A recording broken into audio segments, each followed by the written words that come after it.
and good evening, and welcome everyone to another Bodhika podcast. Tonight we've got Seeking the Center, the Honest Women's podcast, and we will be doing a follow-up discussion from a discussion we had a couple of weeks ago on Bodhika, which was called Tradition When Tradition Becomes Our Nemesis. This was a discussion that was based on Ravinol Prabhu's recent film, The Road to Vrindavan. And tonight we're going to be continuing discussion, and we've also brought back more ladies to join the discussion, and we're going to focus on our daughter's destiny. Should this be socially determined or should this be co-created? So on the panel discussion tonight, we've got Ravinol Prabhu, who is the filmmaker, and then we also have Mahatma Prabhu, who was in the previous podcast, and we're also joined by Visakha Prabhu, all the way from the UK, I think at the Manor, if I'm correct, and then we also have Laxmi joining us from the USA. So to begin with, I just want to quickly reference the previous podcast that started this discussion. So in that podcast, there was a lot of discussion about culture and tradition. So to begin with, I would like us to actually discuss that. How do we define tradition and culture? And what is the goal of tradition and culture? Because we see that that is a theme both within the film and also within our lives, in our personal lives, maybe in our families, but also within our family of ISKCON, that often we justify certain practices, certain ideas, or certain identities we hold on to by this is the tradition or this is the culture. But as a student of anthropology, I found that culture is actually something more moldable and more dynamic than we often think. So I would like to ask our panelists if they can comment on this, maybe starting with Visakha Prabhu. What is culture, what is tradition, and what is supposed to be the goal of these two interlinked phenomena? Well, thank you for that very profound question, important question, Saradiya Rasa Prabhu. Certainly culture is the customs, the arts, the social institutions, the achievements of a particular people. And then tradition is born from that culture. I think that culture is not something cemented, but rather fluctuates over the generations. And it may or may not reflect the original tradition. And I think that we see in India today, so many things may be called culture that do not actually reflect the original spiritual tradition. And in that way, we can get very convoluted in our understanding of what the actual spiritual culture is and the tradition that was born from that spiritual culture. Thank you very much, Prabhu, for highlighting that very important point that culture is something that is also, it's evolving. It is definitely not something static. And I was just wondering, because I don't know enough about it to comment, but I do know that even our Vaishnava culture has, evolved. If we look at the, the different acharyas in our line, even if we look at, to Gaudiya Vaishnavism and how it has evolved, it does seem that there are even sometimes in what seems to be, the spiritual essence, there might be changes according, to the society, according, to time, place, and circumstances, Prabhupada always says. So could you perhaps comment on that? Yeah, I like to reflect that in the early years of ISKCON, say from ISKCON's founding in 1966, until the devotees first went to India in 1970, everything Prabhupada's disciples knew came from Prabhupada. He instructed them how he envisioned Vaishnavism to be enacted in their lives. And then in 1970, the first group of disciples went to India with Srila Prabhupada. And then what we find is the ISKCON culture that came from Prabhupada became mixed with the Hindu culture of India. And after some time, we couldn't tell what came from Prabhupada and what came from the Hindu culture. They became, just like if you have two rivers and they merge, you don't know what water came from what river. So similarly, we don't know. It became muddled. What came from Prabhupada and what came from the Hindu culture? And not everything that came from the Hindu culture was Prabhupada's intention for his followers. Thank you very much, Mother Vishaka, for bringing out that point. Like this morning I was reading Bhagavatam, and it really struck me. I was reading fourth canto, and it was about Prita Maharaj, and in one purport, Prabhupada wrote that Kshatriyas are allowed to do 4 inauspicious things, and that is have illicit relationships with women. They're allowed to gamble. They're allowed to kill, for hunting. And there was something else, and it really struck me that, that is, it was actually saying that is part of Vedic culture, but we take, we take vows to exactly not do those 4 things at initiation, which really brought out that point to me that we cannot always say that, like Indian culture is Vedic culture, is Vaishnava culture, is the culture that Srila Prabhupada, wanted us to follow. So Mahatma Prabhu, could you maybe elaborate for us and explain why this can become problematic? When, as Vishaka Prabhu explained, like these 2 streams, like what Prabhupada wanted us to do, how Prabhupada wanted us to express Vaishnava culture, because that's something that she pointed out, that how we should live it, because Vaishnavism is like a culture. But what problems do it create when we can't distinguish anymore that what is, coming from India, it's just Hinduism, and it's influencing us and our thinking and our acting, and what actually came from Prabhupada? One simple question to ask is this going to help my spiritual life, or is it not? Because, the operation was a success, then the patient died. So it's not that we're just attached to doing something because it's the tradition or the proper way or the Indian way, but we're attached because it's going to help us. And, when Prabhupada came to America, he was a little bit surprised that women could drive. And so for us, that was kind of funny. Like, women don't drive in India. And obviously, if he was surprised by that, he was certainly surprised by other things that women did and young people did and so forth. And Prabhupada just rolled with it. He just went with it. He said, okay, if that's what they do, then we'll adapt to it. And why did he do that? Because his goal was to help people become Krishna conscious. It wasn't to establish any specific culture per se, although he did eventually say he wanted Varnashram, but higher than Varnashram is the culture of bhakti, and that was the main thing. So, like Prabhupada writes in the Bhagavatam, the men and women were closely associating, and they didn't see that doesn't go on in India. So he said, okay, so let's adapt to that. We have to adapt, we have to adjust. And then he wrote in his books that we can't change the culture, but we have to go with it. And that was for the people who are criticizing him, that why are you allowing these things to go on? And he's saying, we're allowing it to go on because it's effective in making them Krishna conscious. But if you want to stick to your rules and regulations, great, you'll be a smarta Brahmin and nothing much is going to happen. So that's, that was Prabhupada's thinking. So I think that's the basis and foundation by which we have to make a lot of decisions about what is right, wrong, good, bad, culturally proper, and not. And one other thing I want to say, I don't know if this, I can't say this is typical, but I think it is the example of 1 grain of rice. If it's cooked, the whole pot is cooked. Many devotees will say, if you ask them, I didn't join ISKCON to become Hindu. I joined ISKCON to advance spiritually.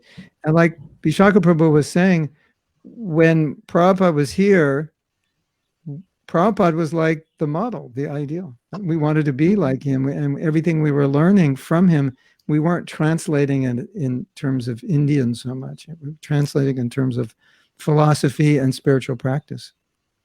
And she rightly stated that when devotees came back from India, ISKCON became more Indianized. Some for better, some for worse. I don't know if I answered your question, but that is an answer to some question. No, thank you, Prabhu. That was definitely a very valuable input. I especially like that you highlighted how practical Prabhupada was. It seems, when it comes to certain details, like, as you mentioned, in India, women weren't driving. But when Prabhupada saw that, women were driving, in the Western world, he didn't say that we should stop that. He kind of just, said, okay, that is how they do things here. So let's just, roll with it. Let's engage them. So I think that is a very important point and a very important question for us to ask. Not only, is this helping my Krishna consciousness, but for other people, would it help their Krishna consciousness? Because I'm thinking we also have to have that broad-mindedness to understand that while certain things might help you, if we make it mandatory, it might not actually be good for everyone. It might not help everyone. So, Lakshmi Prabhu, I was wondering if you could maybe comment on that. As someone that grew up, in ISKCON, did you ever experience that certain things maybe weren't necessarily what you felt was the essence of what Prabhupada, taught us, but were other, details that might have been expected, of the youth that wasn't necessarily beneficial for them? Yes, and I thank you for the opportunity to be here and to speak to everyone. I will share a brief story from my personal experience, or rather, I guess my ego's lived experience, that I think really highlights the crux of intent versus outcome. Because I think in our quest for building the culture Prabhupada wanted, that in his vision was going to change the world and transform it, without that model living presence to guide people, I was born way after he departed this plane, so I never met him. I only met him through the actions and choices of his followers. And for me, I joined a school, ISKCON school, Gurukul, at 13 and a half. And even though I'd been born and raised in this movement, that was very different, because I think that was the first time I was expected to live to standards that were more the standards that brahmacharis and brahmacharinis may have experienced when they first came to the movement, at 18, 19, however old they may have been in their physical forms. And I know it was a big adjustment for me, and it wasn't always easy. And one of the things that was the hardest for me to adapt to was Sankirtan and book distribution.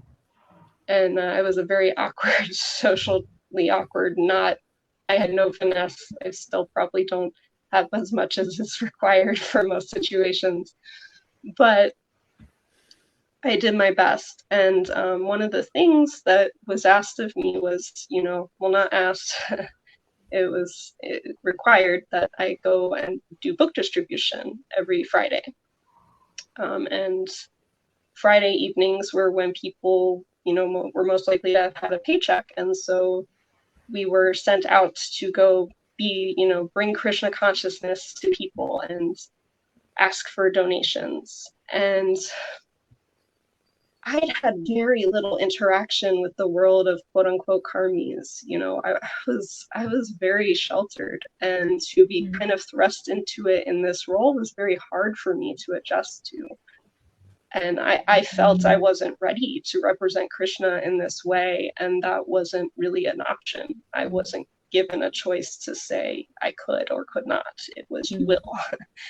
And so one of the situations I found myself in that I just didn't have worldly knowledge enough to prepare me for was at 13 and a half. We would go on Sankirtan in a public place, as was common, and then we would go to various locations and ask for donations. And sometimes that would be parking lots, and sometimes it would be apartment complexes. And we'd always be paired up because we wouldn't be stranded alone. But two teenage girls, they don't always get along or agree. And a lot of the time, I was a very awkward person. I was not easy to be around. So the girls would say, well, I'm gonna go get money and you go get yours. And so at 13, I'm knocking on apartment door after apartment door. These are homes and all sorts of things. I don't know what was going on in there, and I didn't have the wherewithal to know if I had. And I knock on a door, and this very anxious, nervous young man who's staring at his feet, he opens the door and he says, come in, come in. And I kind of I'm panicking. I go, so I step in, but I'm kind of keeping the door open too. I've kind of got 1 foot in, 1 foot out, holding my books, I'm just, oh, Prabhupada, oh, Krishna, please protect me. What am I supposed to do here? I don't think I'm supposed to go in, but I don't know what to do. And he's in the kitchen, and he's talking and he's saying all these things that I don't even know what they mean, because I've been in this, beautiful bubble of ISKCON and Krishna consciousness that people are trying to gift me. And, he finally looks at me, and he's like, whoa. And he gets very disturbed and startled, and I immediately feel horrible for disturbing and startling another manifestation of Krishna in this way, but I'm just doing my best. I'm trying to do, what I can. And I give him my spiel about, just asking for donations, and here's books about Vedic culture, and it's, incredible and amazing. And he kind of just like gives me this very he's getting ready for a date, clearly, and I was not her. And so he just bid me on my way, and I left. But these are the sort of situations where, going back to what Saradiya Devi was saying, the intent may be beautiful. We want to protect our daughters. We want to shelter them. We want to encase them in Krishna's love and not have them exposed to these, things that we feel will harm them. But then that just left me completely vulnerable. I mean, I look back and I am so lucky that wasn't, someone with ill intent or, more opportunistic intentions or thoughts. And it's very hard for me to look back on that and feel like the guidance I was receiving from my elders is something trustworthy, because I know everything they've told me about Krishna has shaped me. I wouldn't be who I am without that, and I am eternally indebted for that. But how can we, gift Krishna without this sort of disconnect and trying to funnel people into one path that may not work for everybody? I wrote down a question when others were talking, speaking, and I said, why could Prabhupada roll with it? Because I know I certainly had a very difficult time rolling with, mainstream quote unquote karmi culture. I had a very difficult time doing that from within the framework I was given. Mm-hmm. And I think my best, speculation here, because I can't possibly know what Prabhupada was thinking or feeling or anything. I never even physically met the man. But Prabhupada had to have been perceiving souls. That had to have been it. He wasn't perceiving just a woman. He was seeing Krishna behind that. And I guess I just want to know, how can we cultivate more of that within ourselves? Thank you so much, Laxmi. Really appreciate that you're brave enough and bold enough to share what was, I think, quite a traumatizing experience actually for you. So we appreciate you sharing, because I do think that it is important for us to reflect, upon these experiences that not only you had, but other, children born in the movement, young people coming to the movement might have. And I think one key aspect here is that misunderstanding of how a principle should be applied. Like, the principle is that, Prabhupada was very pleased when we do book distribution and we share Krishna consciousness. And another principle maybe that people had in their minds was that Prabhupada also wanted women to preach. But we can see in the way it was applied, in your case, it was probably, not beneficial for, you as a whole person, like taking into regard your, your emotional maturity at that age, like even just physically who you were only 13 years old. Socially, who you are, someone who had been sheltered very much within the devotee community. It seems like if we take all those things into consideration, then maybe sending, children of that age out on book distribution on a Friday night, really wasn't for your, for your benefit. So I think that is a key question about culture. Like me and Ravinol Prabhu was discussing this earlier. Like, we have to ask this question. If something is harming people, if a practice, a philosophical conviction we have, if it's harming devotees or if it's harming anyone in general, then we have to ask ourselves, are we really understanding how to apply this principle? and what do we need to change? Not necessarily that the principle is wrong, but maybe in the process we're applying it, we're doing serious damage. So I want to ask a question now from Ravinol Prabhu, because I feel it is connected. Because in the what we've heard now, what Laxmi was sharing, and in the film, we both see that we've got this tension between the community and maybe the ideals of the community, whether that is a community in rural India or whether that is, our ISKCON community in the Western world. We've got the tension between the community's ideas and ideals and the individual and their needs. So how did you see that play out in your experience in India? Can we find a way where we can respect culture and social expectations, but at the same time give individuals the space so that they can actually grow and express themselves and also have more opportunities? Because I think that is a key thing that I think we hear in Lakshmi's story, and we also see in that film, that feeling that people have that I can't actually express my needs. I don't have a voice. I'm not heard. Yeah. Thank you for that. I mean, very much that was a consistent theme in the film when we went to visit communities, was that the young women that we met, they sort of expressed how they felt invisible. And the social kind of nature was such that, like the group of girls in Kotragaon, which was one kind of community where they'd been doing a program for some time, where those girls had been brought together by some action research and had been asked for the very first time, actually, initially independently. It was like a survey or a census, what their feelings were about their hopes, their aspirations, their worries, their fears, their concerns. And when they put all of those findings together, they realized that actually they had so much in common, and they created a kinship amongst themselves. But the key thing for me that struck out was that this was the first time that anyone, including a family member, had ever asked them any of those questions. Mm-hmm. So it's almost like a kind of a conveyor belt. You're born within a very rigid social construct. It's kind of already mapped out for you, and nothing is going to change. It's just going to, carry on like that. So one particular story that stands out from that was Manisha, who was actually an incredibly great leader, amongst the girls. Like they did a drama in front of the whole village.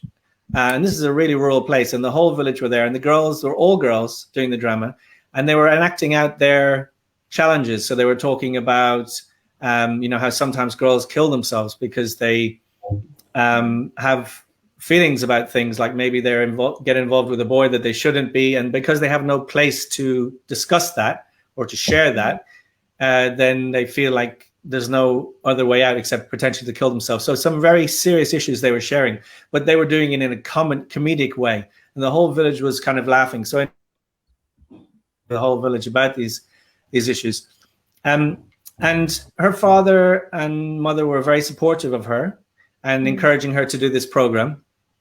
But we went to have lunch at their house as we left. And her father said, "Oh, we're very proud of her. It's great what she's doing, and she can inspire the other girls and stuff." So in one sense, in that area, they're already, you could say, kind of progressive. Like they're already stepping outside of the ordinary to support their daughter. Then the producer, Ravin, he's an actor, and he said, "But she really likes acting. She'd like to be an actress. Would you allow her to pursue that?" And he said no. And then we asked him why, and he said, because in our kind of way of thinking, in our community, they have certain ideas about what that means. So he used the enter to dance. So I don't know if it's from the time of the courtesans or whatever, but there's a connotation that it's somehow not respectable or something like that. And then I said to her mother, I said, "But would you not think that you might feel regret?" And she said, "I already feel regret. But what can I do? The community will always win." Now, I kind of understand, it's a very small place and there's not a lot of outside. So like that is the world in a way, in that place. So you can understand how it has a big impact. But one of the things that when I was making the film and when I shared the film that I was hopeful is that when people watch the film, obviously they will understand these stories on screen are in India, and they will feel for the characters, and they, you know, maybe feel inclined to want to help in some way. But also the invitation is there to think about, rather than externalizing the issues and thinking, well, none of these issues affect me or my community or my family, they're only in that faraway place, was the invitation to see, well, where maybe do some of these issues affect you or your family or your community. So I guess in this little gathering of us together, it's to think about, because if we internalize it, there's nothing for us to learn, like we can't really gain anything. Whereas if we go, okay, well, actually, what could we learn, or how are there similar challenges, maybe slightly differently presenting, then I think there's a lot for us to learn. And so I would say in this, in us discussing now, would be interesting to explore how, when in the experience of being in ISKCON or the broader society of devotees, have we experienced where our own needs were either ignored, suppressed, squashed, ridiculed, whatever, for some so-called higher purpose, and in the end result, did it achieve the higher purpose? Like, did we come out of it feeling more inspired, more enlivened, stronger, et cetera, et cetera? And so that's kind of the question, isn't it? Where this kind of invisible thing, like cult, community, society, you know, tradition, they're kind of invisible, aren't they? They're ultimately only enforced by people in practice. And so it's that interface between all of that that I think is really interesting, and where there's potential for massive growth for all of us if we want to look at it. Thank you, Prabhu, for highlighting a key thing that you wanted to achieve with this film was, as you said, you wanted to share this, you know, this story of the young women in India, but you also wanted us to reflect, but how are we enacting this within our families, our community, and our society? Because there is where we can really, you know, start the change. And as you pointed out, it's very easy to look at another culture and, you know, say, oh, but it's them, and then, you know, miss the real opportunity for growth, which is asking, but, you know, how is that also us? You know, what can we see of our own culture in there? So that was a question I wanted to actually ask Mother Visakha first, because I know she has been, for many years, been working, you know, for some changes, especially for women in ISKCON. But we see that there is progress, but there's always a lot of resistance. And I think we see that whenever there is a push for transformation, we change, we see this resistance and, you know, manifesting in different ways. So why do we experience this resistance towards change? Why is it so difficult, you know, for us, for instance, to have different ideas of what it means to be, you know, a good woman in religious societies? Because in religious societies, not just within ISKCON, but in general, we have only one archetype, and that's usually like the archetype of the mother, which is acceptable. It's like that, or otherwise, you know, it's kind of the fallen woman. So there's only one archetype that we feel that all women should fit in, but we see that not all women actually fit, you know, within that archetype or are comfortable there. So why do we have, you know, this resistance to change and this resistance to having, you know, more broad-mindedness, thinking that more people could be devotees in a variety of ways, especially when it comes to ladies? Thank you. Yeah, it's an important question, certainly.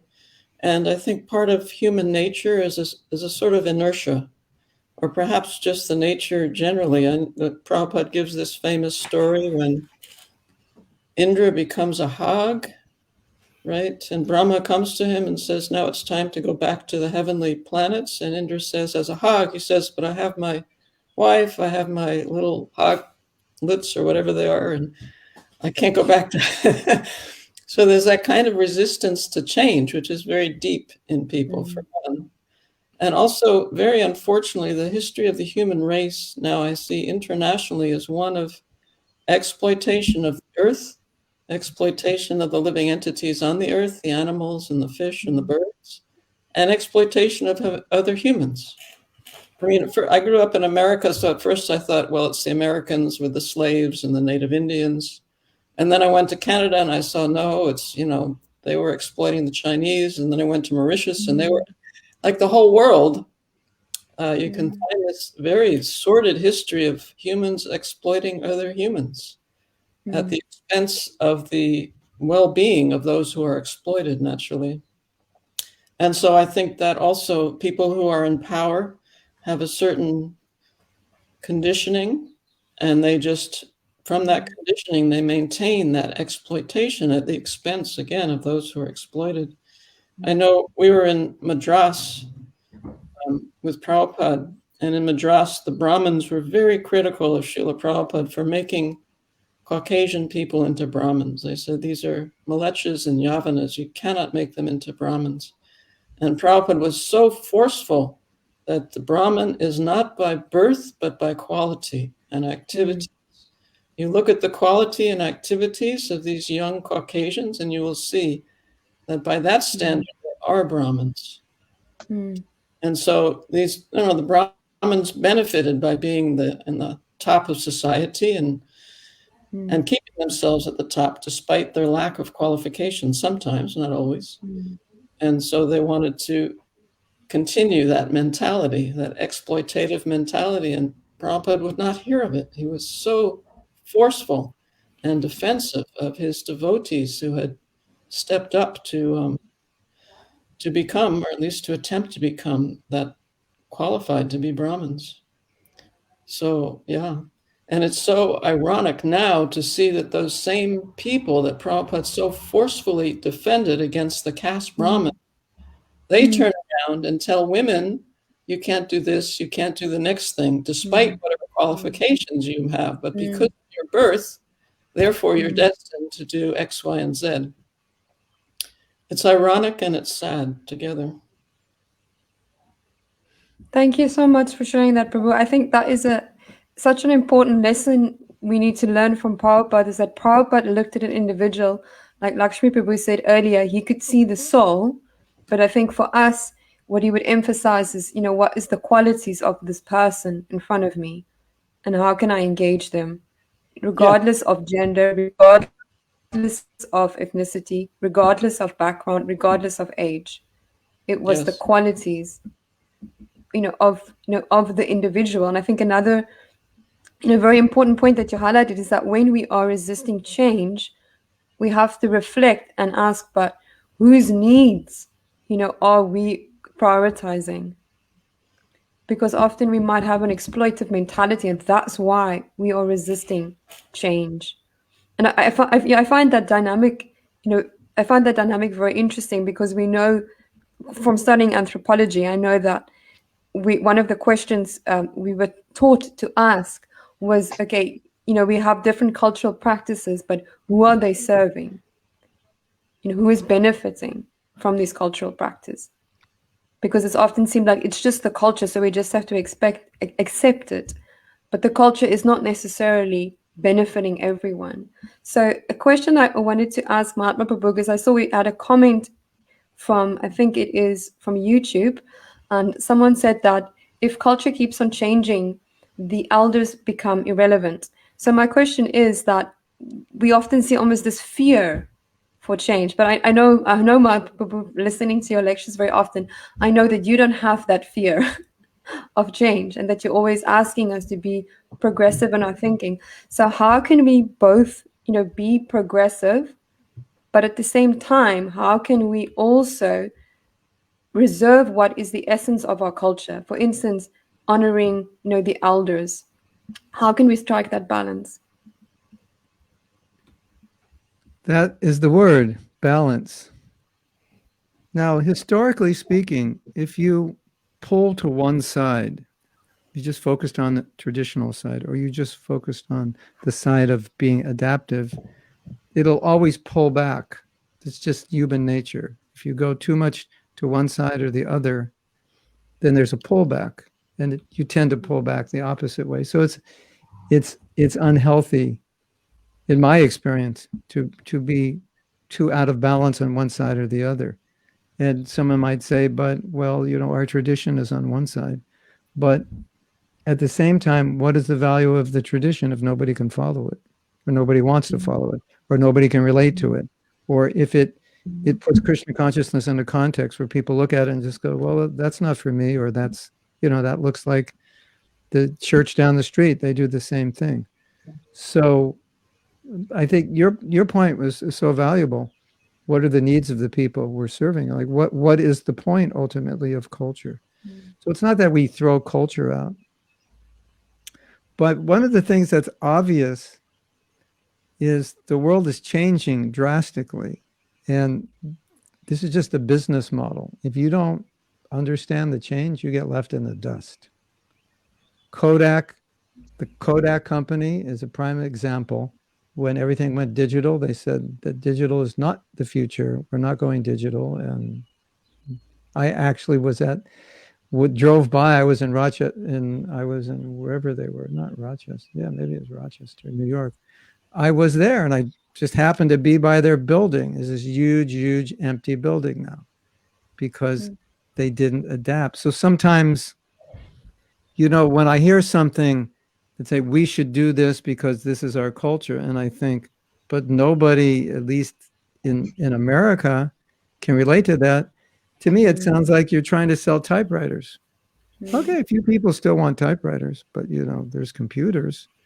Or you're still trying to sell cameras with 35 millimeter film. It's like you don't. Some people want to shoot with film. I'm sure it's better. It's more natural. So to me, it's just common sense. Tradition is what keeps stability. But if you don't adapt, you have nobody following the tradition. So, great, we stick with our tradition. And you're asking, why do we stick with it? Because there's a fear that we would not be following Prabhupada, we would not be chased to Prabhupada. That's the fear. There's a fear that we'd be giving up culture, and then all of ISKCON would just be westernized. And you have women, in positions of authority, and that's not good in their mind because, they can find the shlokas and they can point to the fact it's not good and adjust, things Prabhupada said to make it look like it's not good. But it's not realistic. Whatever you say, women who want like you're doing your education, it's natural. You'll do it. That's how your mother's a professor, right? So you're raised in that environment. It's natural you want to be an academic. You could read 100 books about Sri Dharma, but still that's your nature and you'll use it to spread Krishna consciousness. So some of these discussions to me, like, why are you wasting your time? It's not going to change people. And the women who like that more traditional role, they like it. They don't need us to tell them about it. They already like it. It's their nature. So it's kind of interesting. It's an interesting discussion because at the end of the day, after discussion, not that many people change because it's the culture we grew up in that's really affecting us more than anything. I was reading a book on culture, and a devotee wanted to change culture in ISKCON. So I went to a senior, very respected devotee. I said, what % of devotees you think could actually follow this traditional culture? He said, maybe 1%. It's not, you just change culture, just like that. It's not, so I think, the discussion, it's an interesting discussion because on the practical level, it's like, you're talking philosophy up in the clouds, but on the ground, it's like, no, nothing's going to change that much. And we just have to adapt to the culture in a way that we can communicate Krishna consciousness well, and we can find our place in service and not do anything which would be detrimental to our spiritual life or anyone else's spiritual life. Seems simple, doesn't it? Why are we complicating everything?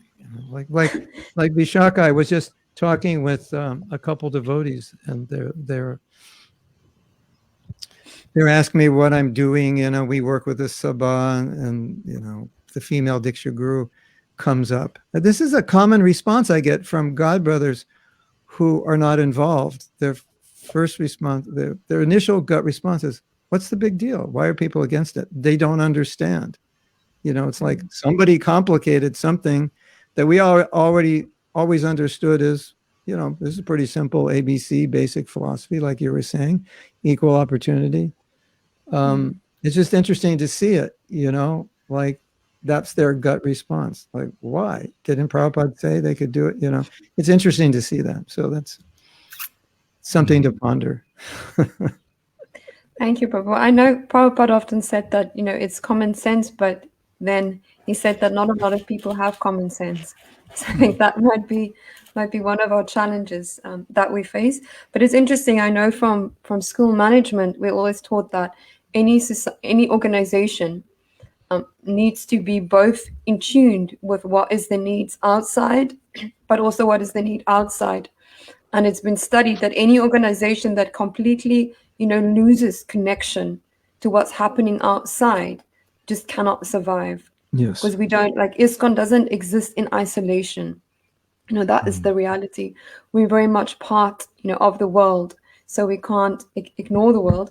But I think one other interesting point that I just thought I would like to highlight is I do think that sometimes we also have a very confined idea what it means to be traditional. Like if I think about the role of women in ISKCON and what we often taught is the ideal woman, it is very, it's like it's a very restrictive idea. And even if I just read, I was discussing this with Ravinol Prabhu earlier today, like even if I read Mahabharata, I look at those Kshatriya women and they were powerful, they were influential, they were opinionated, and they were also listened to.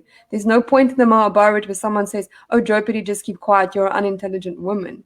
No, on the contrary, her opinion is always valid, it's always taken into consideration.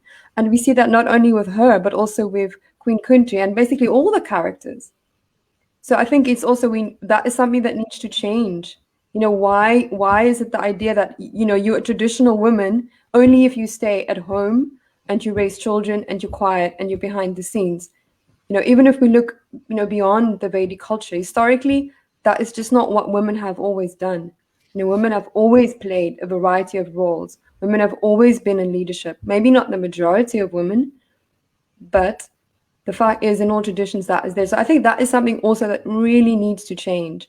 This idea that, to be a traditional person, like the traditional person is like this very limited, stereotype that we've created. And I think that can also, in any society, actually be quite harmful. Now, Laxmi Prabhu, I did have a specific question to you, but before that, I just saw a comment that I thought would be good for Ravi to comment on. And that was someone was saying that from the film, she has learned that if you try and just change one person, like they were talking about educating just the girls, then actually you can isolate that person, from the community because the community hasn't changed. So the question I wanted to ask related, to that comment is what, like from your experience in India and also just from, I think spending quite a lot of time reflecting about this question, what can we do to start facilitating this change? Because we know now it's not just about the individual, but we need a broader change. So what helps societies to change? Yeah, definitely. And I saw that come in as well, and I was thinking it'd be good to respond to that. Just very, very briefly before I do, you talked about common sense. It's interesting. I don't know if anyone else here can relate or people listening. Devotees have sort of the stock answers for everything, and they have a stock answer for common sense. They kind of can ridicule it. Oh, it's common sense because it's stupid. It's for the common man. It's not really what we should be following. So then we kind of get rid of something which is incredibly valuable, which is common sense. You know what I mean? It can just be tossed aside as having no value, where in actual fact, in a way, but by tossing it aside, we're really losing out oftentimes. But in relation to the point, I'm not sure if it's exactly what Mira is referring to, but it's connected. When I was making the film, I had this kind of feeling in the back of my head that, there's a lot of cheerleading from the international development community about education for girls. And there's almost like a euphoric idea that, it's the sort of panacea or solution for so many things. And obviously there are many, many benefits, linked to climate change, economic development, all of these SDG type things. But what we found in practice is that And I learned this sort of halfway through the film when I spoke to a lady called Shika Ubroy. And she was India's #1 professional tennis player. And she'd actually experienced this in her very privileged, highly educated, wealthy life. But she also was able to recognize it in the rural areas as well, that if you, let's say, add some new opportunity or new idea, or you educate a girl and she starts to maybe think that there's more potential or scope, bandwidth to my life than maybe I thought was previously possible. But you don't educate the community around her, which includes the men, the fathers, the brothers, the uncles, and even the women who are also often very much upholding a certain type of way that it has been. Then actually in one way, maybe she's worse off than she was before, because she now, you know, has a greater sense of aspiration perhaps, or, you know, sense of possibility, but the resistance and the barriers are still very much there. And so I think that led me to the idea that it's equally important so it's not that I'm not for that kind of inspiring idea that if we educate girls, so much will change. But I also felt like I unlocked a small piece of it, which is, in order to facilitate that change, we also really have to work with men, and particularly boys, really, because they're growing up learning the world for the first time, if you like, that actually installing some of these things that we could say are common sense, you know, that girls are different from you, but at the same time, they're just different from you in some ways, but actually they deserve, you know, to be treated with respect and kindness and consideration and be given an opportunity as well. And so then maybe that world that, I mean, that's not even looking at it from a spiritual perspective. Obviously, spiritual eyes should make that happen automatically, although we see it often doesn't, you know, even though we're supposedly trying to do that. But even if you just bring up boys, even in a material sense, with good values, with good ideas, with better sort of principles, then I think we can have that more equitable world. And so that's my thinking. And it made me think of something earlier that was said, which is, I think Mahatma Prabhu said, you know, someone says we want to change culture. And I think in the example you gave that they wanted to make it more conservative. What about we make a concerted effort? And I've spoken to Visakha Prabhu about this before. This one statement, you know, women are less intelligent, right? Now, Prabhupada said it, and we can explain it in so many different ways about, you know, maybe it means a different type of intelligence, and we can sort of academically discuss it. But in practice, in actual real life, so many men and maybe women as well have taken that statement and, let's say, maybe misunderstood it, or just understood it in the way that most people around them seem to understand it. And then life has carried on and actions have happened and people have been in relationships and dealt with people based on a, let's say, misunderstood, you know, understanding. But the point is that then becomes culture. That becomes something that then plays out. So rather than, I feel like, I think there's a big part to play, and maybe it ties in from what I said in the film, and to this is that educating the society at large, but including the men, that actually if we continue to have derogatory ideas about women, it's going to hurt us as men, it's going to hurt the women in our society, it's going to hurt our whole society, and it's just, there's no benefit to it. It's a total lose-lose for everybody.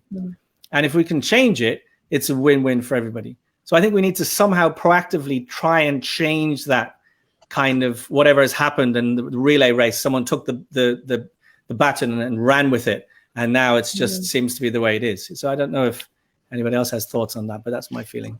You know, some of what you're saying, the men will say it's not derogatory, it's for their benefit. We're just trying to protect them. But it comes out obviously in derogatory ways. And I just wanted to represent the conservative side because I've spoken to them.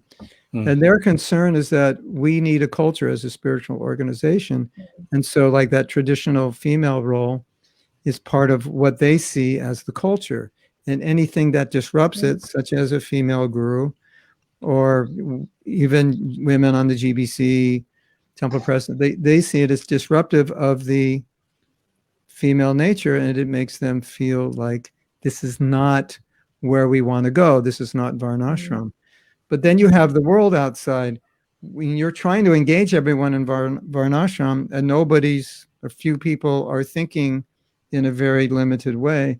And so the good intention then starts to backfire, and then the men get the wrong ideas. Because if you tell a man a woman's less intelligent, then one man may think of it in a way where okay, I need, anyone you say is less intelligent, oh, we should help them, just as a, it's contextual. Women need protection. Like Prabhupada said, they're like children. But what does he mean? They're not smart. They're like, they can't do anything. Protection. But so do elder people need protection, Brahmins and so forth. So, but then people take it in the wrong way, and the good thing becomes a bad thing. But it's not in isolation. That's the thing. Sorry to jump in, and I hope Visakha Prabhu can say something about this too. But it's not in isolation. There's also other things that get picked up. Like, so, women are like snakes. They're envious. They're not trustworthy. They're this, they're that. You could go on. You could just build a huge portfolio. And the thing is that these kind of, it's not explicit. No one's, I don't think, ever setting out to be, start something bad in motion. But the thing is, we can see it in practice. A lot of men in the society have serious issues with women. It's just obvious. You just have to see on some chats anywhere. You just go anywhere and see comments and stuff. It's just obvious. And, I've experienced it myself too, in the whole thing. This has been an evolution for me, in learning. I'm by no means, anything, I'm just trying to learn. And I think that what I saw in the film was, I said to the girls in Vrindavan, why are the boys the way they are? And they said, because the mother says, here's the milk, you get the milk to the boy, and you, the girl, you don't get the milk. So she's probably not thinking she's doing anything wrong. But over a period of generations, the boys all think boys are important, girls are not important. The girls all think boys are important, girls are not important. And maybe nobody could trace exactly where it came from, but that's essentially what happens. And what do people do when they think a certain type of person is not so important? Human nature. And unfortunately, it plays itself out, Thank you, both Mahatma Prabhu and Ravinol Prabhu, for those very important comments. And that was another point that we wanted to discuss, was the role of men in changing this. Because we often see that when we speak about, an issue which is directly related to the lives of women, that we see that women and men think that only women need to resolve it. But we were speaking earlier how, we cannot separate women and men from each other. We've got this philosophy that we only exist relationally. We exist in relation to Krishna. But while we're here, we exist in relation to other human beings. And every man has a mother, will probably have a wife, and might have a daughter, and might have a sister. So you're only a man in relation to other women. So whatever affects women is also going to affect you. And whatever suffering they are going through is actually your suffering. You might just not be able to see it. So that is a point I definitely want us to discuss much in more detail. I just also wanted to get back to Laxmi, because we did have a question for her specifically, and there was a point someone raised in the chat. I just want to go back because I thought that was related to, I wanted to ask you, Laxmi. So, all right, let me just go find it. So the comment was, sometimes the common sense is silent to fanatical traditional views. As a result, the devotees either feel afraid to express their opinions or start to doubt every thought of theirs. So I wanted to ask you a question. I hope you're willing to share. You can share as much as you like. But I was thinking, as a child, growing up within the Vaishnava tradition, I'm sure, and there were certain things you were just, kind of told to do, and you might have done them at the time. But as you'd gotten older, I'm sure you developed your own sense of, what is just common sense and what is working for me and what isn't working for me. So I wanted to ask if you could share something about that process. There's something about, I suppose, making Krishna consciousness work for you and, being relevant in your life. Can you share something about this process? Because I can imagine it is not an easy one. If you've brought up with certain ideas, and as this person was saying, that maybe if you then express those ideas, it might not be well received. So could you share if you've had, such an experience, and also what helped you to then, evolve through it? Because here you are still today, still practicing devotional service. Well, thank you. I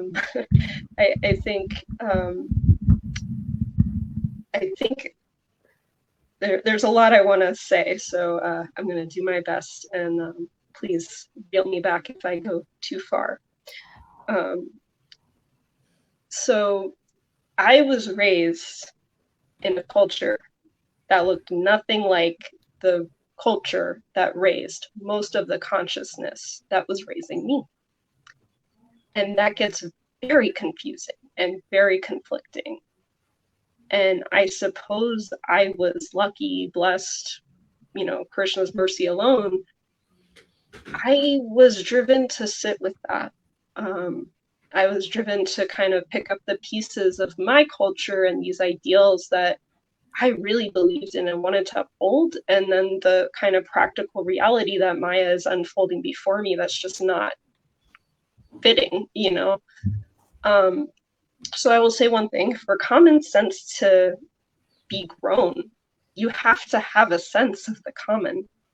And that goes back to what I believe you were saying about how organizations that exist in a vacuum tend to fail, they don't survive. Because I think you can't have your finger on the pulse of common sense if you're keeping your perception very restricted and limited, even if that limitation is with good intent to block out the bad. You may also be blocking out things that Krishna is bringing to your awareness. At least that's been my experience. Because for me, I was told I'm a spirit soul.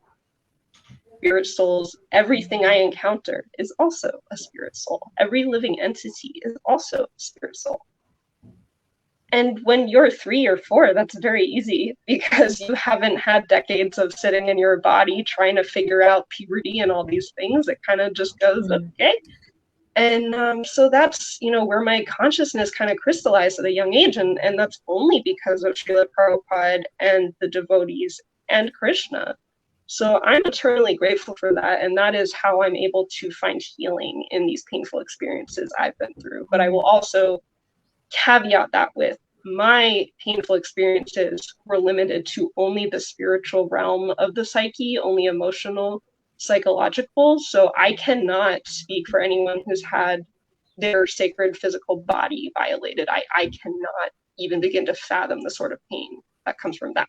And so I just want to say any growth or forgiveness or compassion I have can only be a reflection of what I was presented with. So I just want to make sure that's very clear. And as far as, a process of what it's, almost like a sorting, what's with this whole information of the world, what to do with all of that. And going back to Mahatma Prabhu's question, is this going to help me in my spiritual life or not? And that's pretty much what I've been asking myself for a long time. And I make a humble observation as someone who's, watched this culture from the inside unfold and grow and the conflicts there within, concepts of less intelligence when applied to literally any being that contains the spiritual energy we worship. What that does to my intelligence or my consciousness personally is it does provoke this savior mindset. And I'll be perfectly honest, that savior was never that always felt like a burden to me. I'm supposed to save all these souls? I'm just one of them. How is this on me? So I had to renounce that for myself to start cultivating love in any direction.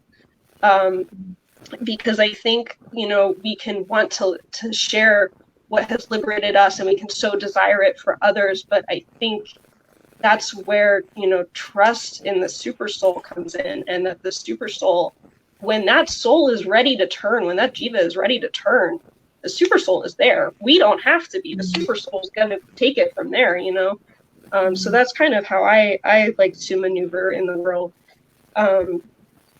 And the word exploit came up earlier. And that was a word I had a long comment discussion regarding with many other people in the Progressive Vaishnavism Facebook page of, exploit is like, in English, it actually has very negative connotations, as in like abuse or take advantage of. But the literal English definition is just to put to use. And this is where language and culture gets so confusing, because if we're going to just look at very bare bones, what we have is an evolution of human consciousness. We have this primordial scripture that's been, preserved for ages, and it's come to us now.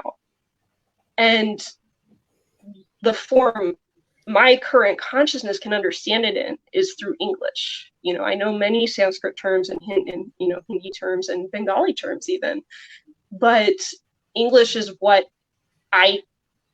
that's what I was given to really convey to the world with. And if we just look at those language structures alone, Sanskrit is about as ordered and precise and as structured a written language as you can have. And I can attest to this because Mother Madhumati let me take Sanskrit 101 3 times, because learning the alphabet and all the correct pronunciation was quite difficult for me. And English is actually a language that has more vocabulary than almost any other language, living language, by like 3 times. I think the average living language usually operates about 250,000 words, oh gosh, I'm terrible with numbers, forgive me. It was something like 250 compared to 750. I don't remember if that's thousands or millions or whatever iteration of zeros. But point is, my interaction with the world was never going to fit in with a consciousness that had such a different language as the foundation of understanding physical perception and reality around them. And to go back to this idea of taking certain, gold, this wisdom that we received from Srila Prabhupada, and how that was applied, the we are not this body. That concept alone is so powerful. We cannot use it in my opinion, I think to apply it like a fireman's hose onto a fire, the flames of suffering, and just shoot it at people is kind of just going to knock souls over, and it's not really going to douse those flames that they're suffering in.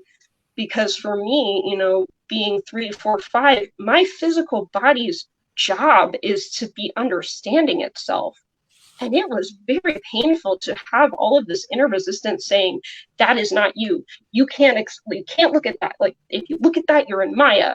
And it just makes growing up extremely difficult and painful. And that was something I felt, in hindsight as an adult, I'm able to go, oh, of course it was hard for, people who embrace this concept at, young adulthood, to understand how that might not apply the same way to someone who's at a different stage of development. Our enthusiasm is beautiful, but it can be like, I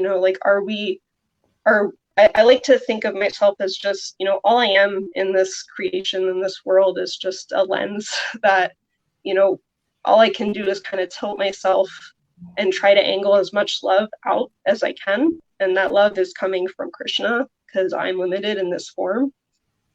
But, I'm not good at it because I'm imperfect. And so I think upon reflection, often I would angle that almost like, holding a magnifying glass over paper, and it just starts to flame and it really hurts. And there was a question earlier about how can a community kind of embrace change, because you have so many ideas and goals and objectives, and it's so hard to have a community where everyone's input is involved, because especially when we're raised on structures of very rigid hierarchy and orders coming from the top down, and the communication is kind of just a one-way direction, especially if we look at traditional American culture, that is what raised most of the consciousness that went on to form this movement. And I spent a lot of time by Krishna's mercy alone in his creation of nature. I think a lot of my elders may not have had quite that same experience, or at least if, depending on where they grew up, because I had parents that valued nature and knew that Krishna lived there too. I got to spend a lot of time in it. And I got to observe forests and watch them change with the seasons. And your psyche kind of absorbs how the natural world works and how Krishna, conducts it. And it's beautiful.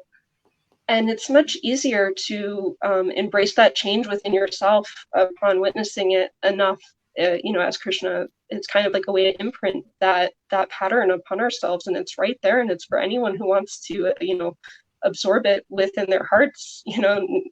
It's wonderful. It's beautiful. Krishna's amazing. And for me, time, place, and circumstance is everything. Those are the parameters. Those are how we angle our lens. And, I'm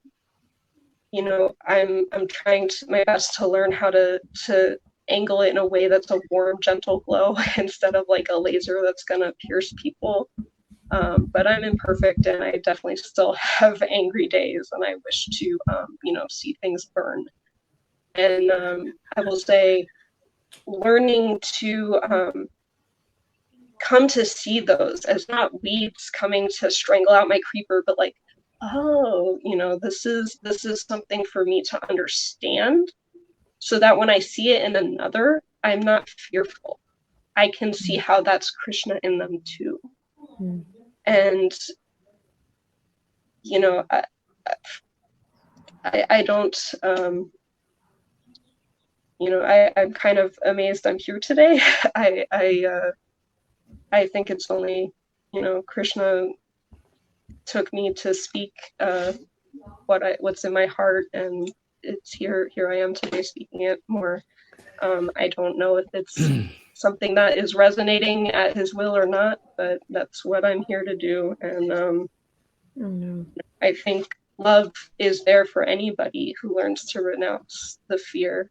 Because it's scary out there. Oh man, it's scary out there. And if you can learn to angle that own lens to your own heart and give yourself some self-compassion, that's about the most powerful tool I've ever discovered in my whole entire life. It's just let some of that compassion flow. I like to imagine like Krishna let, Draupadi's sari keep flowing and keep her covered. That compassion will keep me covered and safe and in protection and in his shelter. And I don't have to fear losing it, because how could an unconditional source of love ever cease that flow? Thank you so much for sharing so liberally from your heart, Laxmi Prabhu. We really appreciate it. And you made many, very valuable points. I just want to highlight 2 points that I think ties in very well with the next part of our discussion. And one point that you made, and Ravi also touched upon it, is that certain ideas, like if we continuously express this idea of women are less intelligent, they start shaping identities. And how we shape our identity then in turn shapes how we relate to others. So we have to, keep on asking, what identities, are we creating when we share certain points in a certain way? And the other point that I think that you made is that we also need to consider, when we, say something like, you're not the body, or women should be protected, how are people receiving that? Because Mahatma Prabhu often points out that how we understand and perceive and then ultimately apply philosophy often is very much influenced by our own cultural and social, conditioning and experience. So the question I wanted to ask Mother Visakha Prabhu is, how can we understand this idea that women need protection, men should protect women? How can both men and women understand that? Because we also know that we often hear this emphasized a lot. Women need protection, but then if we study the philosophy a bit further, we actually realize that many people in Vaishnava society need protection. So how can we understand this in a way that is going to be healthy? Because we often see that in the name of protection, we rather get oppression. Yeah, it's an important point. Prabhupada repeatedly emphasized this idea of protection, but he also said that there were 5 groups in society that needed protection. There's the women as one, but also the children, old men need protection, the cows need protection. So in this way, it's not just women, but you can see that there's a wide range. And at one point, when Prabhupada was talking about protection, he said to the devotees, just like you are protecting me. So Prabhupada was putting himself in the category of an old man. The devotees were making sure that he had the time that he needed to do his translating. He had the assistance he needed as far as a servant and a secretary.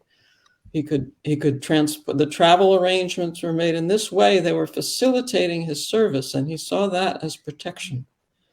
So I think we can extend that same principle, that protection does not mean clipping a person's wings, if you will, restricting them, but making sure they can flourish in their service to the Lord, ideally. That is protection.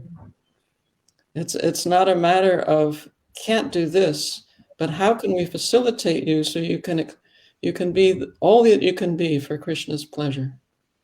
That is actual protection.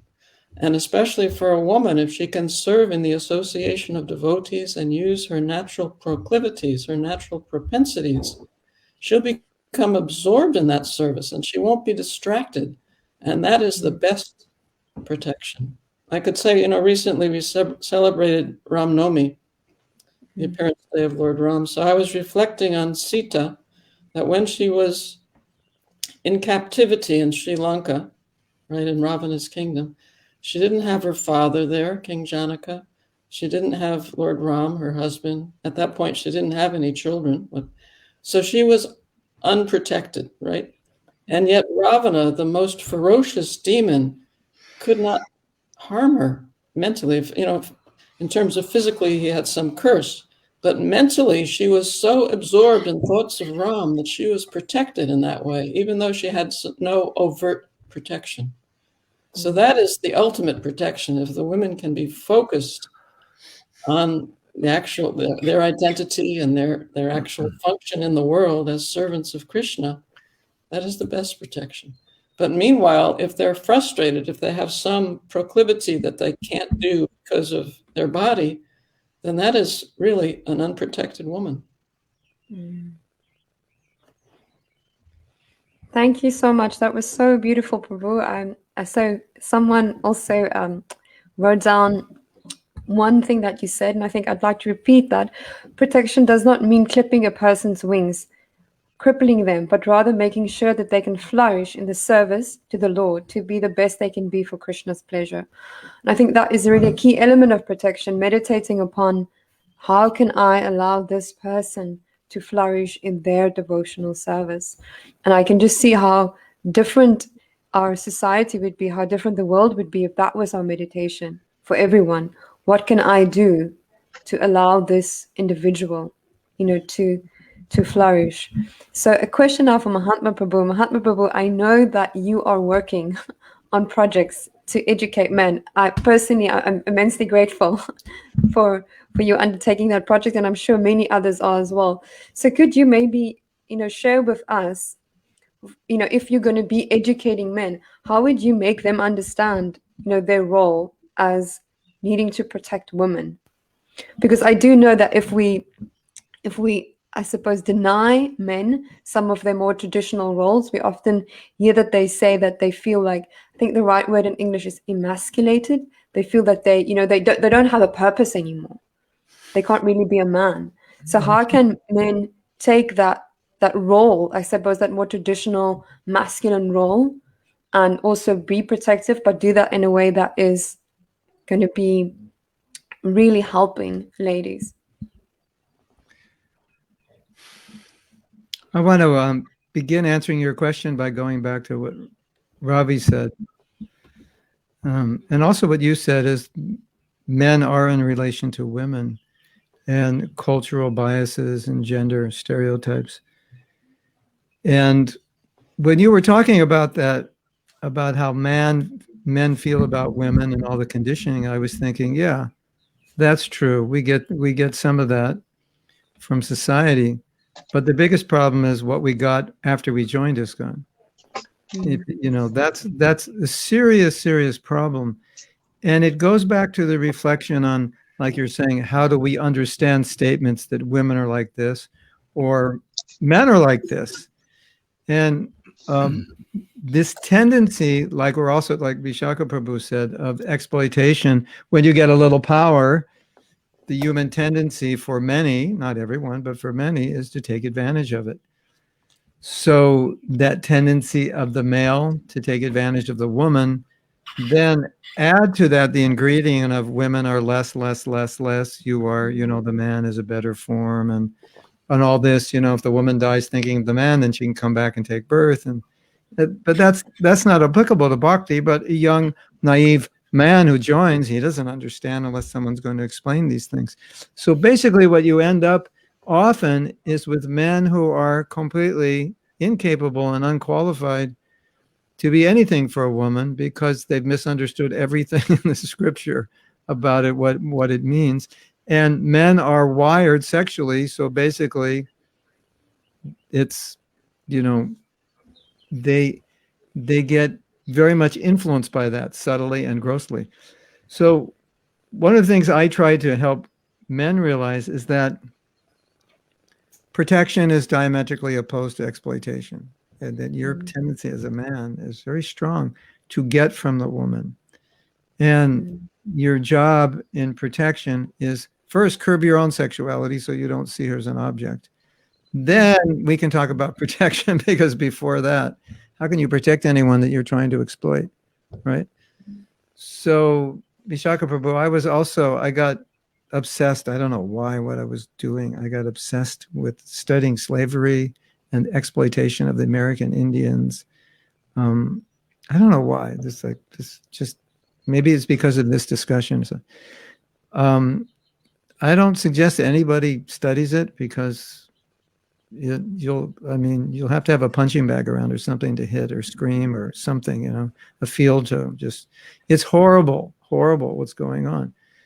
And not only were the slaves exploited, but the women were exploited also sexually. Just men are wired that way. So in protecting men, but protecting devotees in general, we have to educate them as to what does a mature man look like, and how not to misunderstand. Potentially, they can misunderstand so many things, and then it backfires.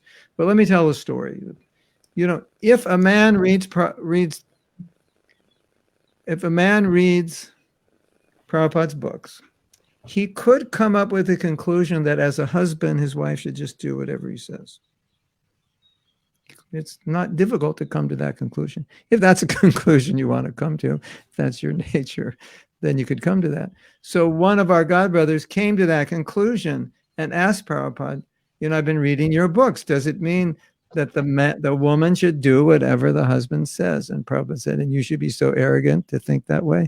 So that's my point. It looks like by reading Prabhupada's books, the woman should be a certain way, and the men don't think, well, if she's supposed to be this way, how should I be? All right, should she be submissive? Yes, of course. We're not saying she shouldn't. Are you worthy of having a woman that's submissive to you? Are you qualified for that? I think in many cases the answer is I'm not sure, or no. So we're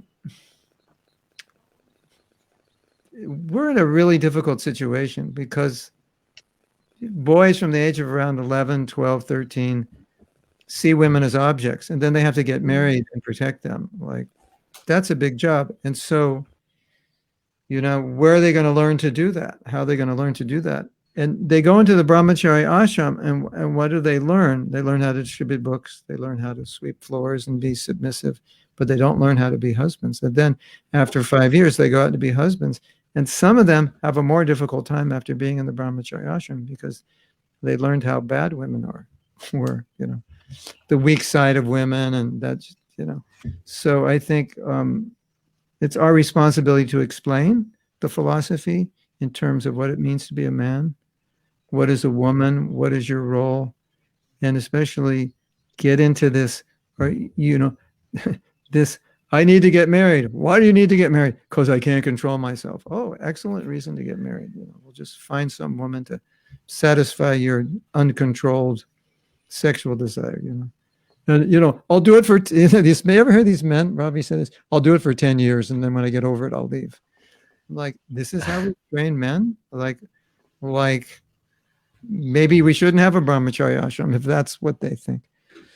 So, I'm just kind of I'm more in the, a lot of reprogramming from outside and inside of ISKCON. But, these poor guys, most of them have been looking at pornography since they could get a phone and, go into a closet or somewhere and do it. And now we're asking them to be celibate. And so naturally they're like, I can't see a woman. And then they finally realize they can't do that 5 years later, and they want to get married, and they're totally unprepared because they've heard so many things about women, and it's so that's kind of the context of what we try to do to help them.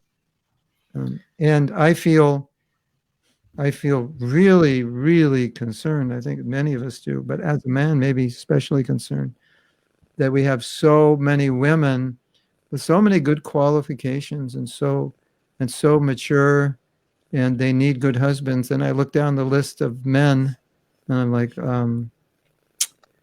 I don't really have that many. And I'm not, and the ones that I think are good, I'm not actually sure, because I know before they were devotees, there was a lot of bad things they had to go through. So everybody knows this is a huge problem in ISKCON. So I would joke as I want to create a university, and no woman should get married if the man hasn't graduated from the How to Be a Good Husband University. But I think it's a very important consideration. And the family, the stability is so important. The challenges of being married to one person, that's huge in Kali Yuga. And I see these young couples get married, and I look at them and I think, how are you going to do this if you're not guided well? I just don't see it's possible for most of them. They're not mature enough. Obviously I can't say they all can't do it. It'll be my new business. I open a Gen school, but you have to pay me if I give them to you. Then I'll support myself. It's a desperate need. There are many needs, and that's definitely a desperate need. But I think, ladies, you should understand that men have been trained to objectify you, and now they're trying to be husbands. And a lot of them had bad examples with their fathers or absentee fathers. So, it's a challenge. May I make a small comment? Please. Thank you, Prabhu. Following on from what you're saying, one of the questions that Tina, my wife, and I were asked by some people that were interviewing us about the film was, so how are you going to bring up your sons? Because we've got 2 boys. And having, made the film and, become aware of these things. Now, like you said, it's very difficult when, boys, they're essentially men, they're already 20 or whatever, already they're a certain way. So one of the things we found in the film, it is harder to change or to have men adapt when they're already older, but certainly from a young age, if we're bringing up boys, we can bring up boys differently. And it's said in the film a couple of times, we need to socialize boys differently, we need to educate them in a different way. And I loved this saying. I saw it on a social media or something. It's, there's this saying, boys will be boys. And it was crossed out. And underneath it said, boys will be how we teach them to be. And, who knows whether we're going to get it right or we're going to get a little bit right or whatever when we're bringing up our boys. But, we had a conversation, me and my wife, about, and we wrote down a whole list of things that we were going to try and do to support them. And Obviously, some of them are influenced by us having been around Krishna consciousness and stuff. But this is a thing where I would humbly say, the solution to that question is not necessarily going to be completely answered just by Krishna consciousness. And actually, as we've said, in the manner that it has been for quite some time, it might even make it worse. So in some ways, we're certainly going to draw on what we think is useful from Krishna consciousness to do that. But there's also some other very just simple, practical things that we'll do, which we don't need to know about Krishna consciousness to be able to do. Not to discount it, but what I'm saying is sometimes as devotees, we're so locked in that the only things we can look at, the only things we can draw on are from a certain kind of paradigm. And sometimes, I'm sure there's lots of wonderful things in that, but sometimes that also can hurt, is not helpful in certain aspects of it. So I just think, we just need to, be broad in and take whatever is helpful from wherever it comes from. I'd really like the opportunity to chime in if that's all right. Please. So I've been paying a lot of attention to what's going on in the evangelical community right now. And I think that is a great place for any who's interested to look at right now to get kind of a view into this aspect of human consciousness and how it unfolds in group patterns in a perhaps way that's a little bit less directly attached to individual experience. Because the reason I bring it up is evangelical church, if you look at historically, during the time where ISKCON was expanding and booming, so was the evangelical church, so was the Nation of Islam. It was a very ripe time for this sort of spiritual seeking and this sort of, growth manifestation to facilitate that. And based on what I understand of the evangelical church, I am not a member, I've not been one, but a core tenet of this philosophy is the nature of man narrative. There's a lot of focus on the sinful nature of man. And, there's a lot of talk of how to corral that and contain it and keep it under check, because when it's out, it's really a bad thing. And that's where the devil comes. And I don't know. But to go back to an earlier question, what is needed? When we look out at the mass society, what is needed? And that if we're kind of trying to ask this in the most pointed, crucial way we can, what is needed for everyone, regardless of gender, age, cultural background, all of that? And Prabhupada unequivocally told us what it is, which is unconditional love. And, I grew up in a community very attached to these traditional gender roles and systems that, are the structure for that, which includes marriage. And what that resulted in for me personally was getting engaged as a minor and then having my heart broken. Because when I agreed to spend my life with someone, I meant it. And that person was not mature enough to meet me there. But this is what's so strange about Krishna's mercy. That was the best thing that could have happened to me. Even though I spent 4 years in chosen mental torture about, why wasn't my ego good enough for this ego and what was wrong with me, ultimately, I was able to grow a perception that wasn't within this paradigm of marriage, and that was a hurtful one to grow, but it ultimately it was liberating, because the thing is, respectfully, most of my pain growing up was not from being in a body, but it was from how that body was perceived by others and how there wasn't perception to see what I was beyond that body. That is painful. In my personal journey of healing, I've had to go to therapy, and I've had to seek therapy outside of devotees. And I learned this was mind-blowing to me. Love is not a child's greatest need. It's attunement.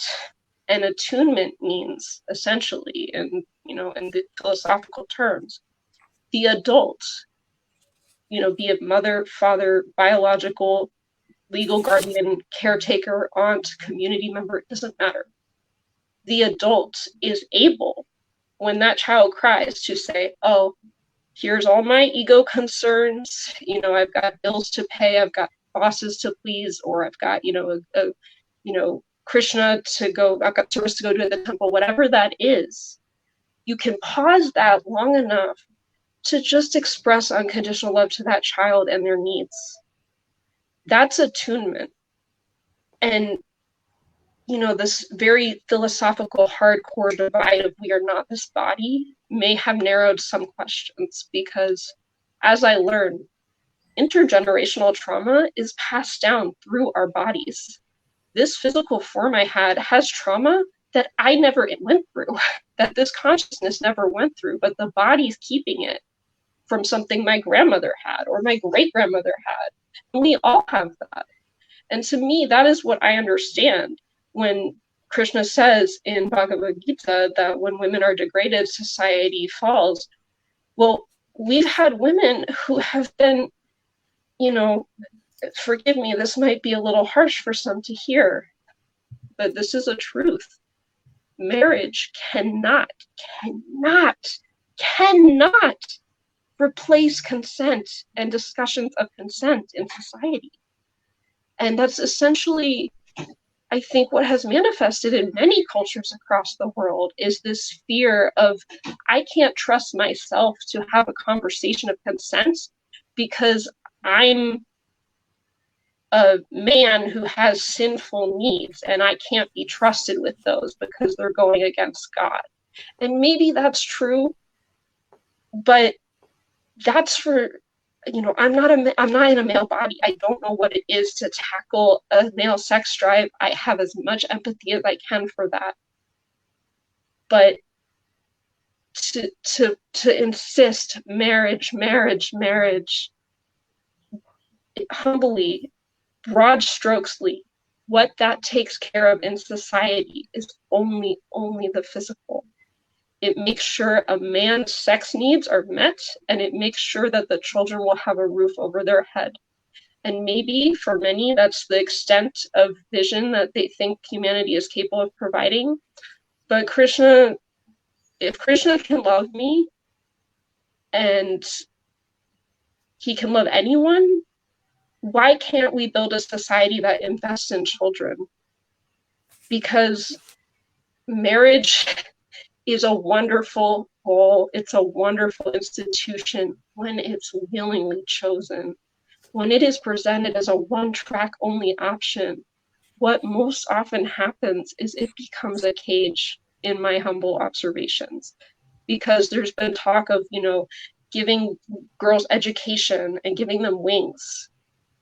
But what happens a lot, and this is what happened to me, I was gifted with education. My grandparents paid for me to attend college. I would not have gone otherwise. It was a gift.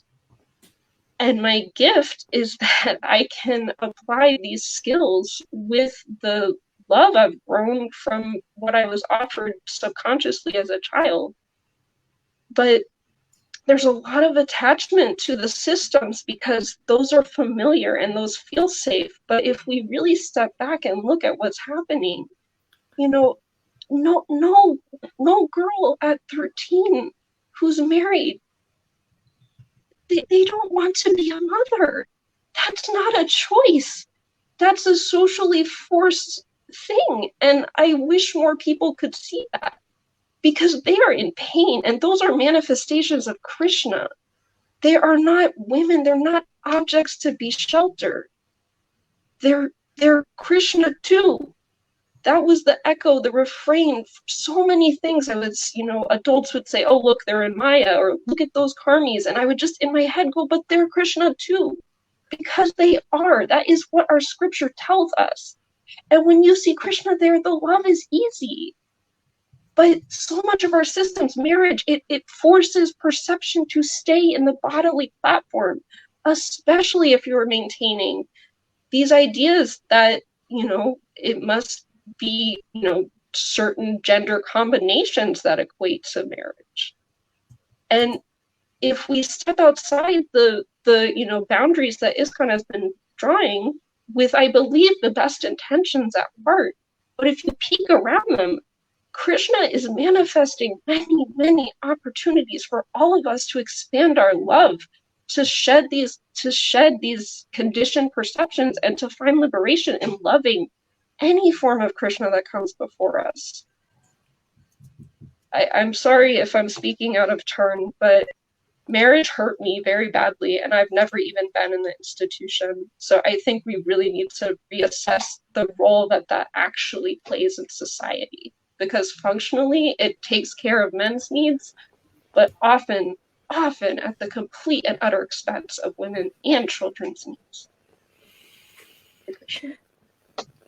Thank you for sharing, Lakshmi. We appreciate that you are, willing to share some of your personal experience, and I think you have a lot of concern that others also do not, experience, I think, some of the trauma that you went through unnecessarily. So I do think it is valuable, to bring these issues to light. And we also saw in the film that a lot of the girls, where marriages were arranged for them, they were horrified, actually, that was, the prospectus of their lives. So I do think it is important that we do address this issue. And I think it's also important, again, to look at Prabhupada's, example. And although we see, like, in the text that he, often says that all women should get married, I've read up about this quite extensively. In each incident where a woman expressed to Prabhupada that that's not what they wanted, Prabhupada looked at the individual. And he never said, well, you have to. He then gave them other options. So I think in that sense, it's very important that we look at obviously what Prabhupada wrote, but we also have to look how Prabhupada dealt with his disciples. And I think Prabhupada, had that genuine concern for each individual and made arrangements that was good for them. I'm also thinking about an instance where some of the GBC members wanted to pass a resolution that no unmarried women with children could live in the temple. And they presented it to Prabhupada. And when Prabhupada saw it, he just became like very morose and he didn't speak. And then after some minutes, they realized that Prabhupada, was really not impressed. And they asked him, should we remove this? And then Prabhupada said, my only concern is that they should become Krishna conscious. And then, the leaders realized that that was a big mistake. They were just thinking like practicality. There's women, there's children, they can't bring income for the temple. It's kind of a burden for us. But Prabhupada was not thinking any of that. He was concerned about their individual well-being and their individual Krishna consciousness. So, Mother Visakha, we had a request that we can hear more from you. So I hope we can. There was a related question that I wanted to ask you that we also touched upon earlier, and because I know this was a one point for you that I think that you've been trying to raise in our society for a long time, and is that we should engage people according to their propensities. And I often see if we overemphasize, people's genders, we create barriers for the society to do so. So how can we actually do that and really engage people according to their propensities and not necessarily only allow them, to be what we think they should be or what we want them to be? And how can we also start accepting, women who are stronger characters? Because we see that is often seen as a challenge. Women with a strong personality, women with a strong voice, even just women who are capable. So how can we create space for them while at the same time honoring our tradition? Because I personally, I I know you from a distance, but I do read what you write, and I've seen your work, and I do feel you are someone that genuinely, is very committed to Prabhupada and honors our tradition. Well, thank you. I hope to live up to your vision of me at some time. But I do think your questions are very important to reflect on. And I always go back to Krishna's instruction in Bhagavad Gita that he says very clearly that a person's role in society is not by birth, but by guna and karma, by their qualities and their activities. So I don't think this applies just to men. I think it applies to everyone. And certainly I can support that by seeing how Prabhupada applied it also to women. That according to a woman's propensity, he would make her head pujari. We had a number of head pujaris who were women in the early days. Shalavati, maybe you have never heard her name, but Prabhupada would send people to New Dwarka to learn how to serve the deities from Shalavati as the head pujari in New Dwarka, which was the center of deity worship for the entire society at that time, in those years. Similarly, everyone knows Jamuna, just a tremendously devotional worship of the deities. And so many other things. Her singing every morning in all the temples throughout the world, we hear her singing. So as you were saying just a minute ago, the central focus is personalism. Prabhupada was very personal. He would see what a person's propensities were and fan that spark brilliantly. He was the personification of encouragement. And just a little encouragement, and you'll talk to devotees 50 years later, and they'll remember those few words that Prabhupada had said to them to encourage them in their service. So that's something for us to emulate, not that we want to lord it over and put people in boxes, but to honor each and every person as an individual, that Krishna is in their heart, and that Krishna will be pleased by our facilitating that person's growth. We find in the gopis, Radharani is encouraging other gopis to come to Krishna. It's not that she's pushing herself forward. And that attitude is pleasing to Krishna. So this, from what I've read in Srila Prabhupada's books and experienced personally, people in male bodies tend to want to feel superior to women. And women tend to defer to those men. And so I don't know, how that particularly can be used in Krishna's service, because what we saw from Prabhupada was rather than lording it over, he was pushing us forward, encouraging us to step up, to do more than we even expected we could do.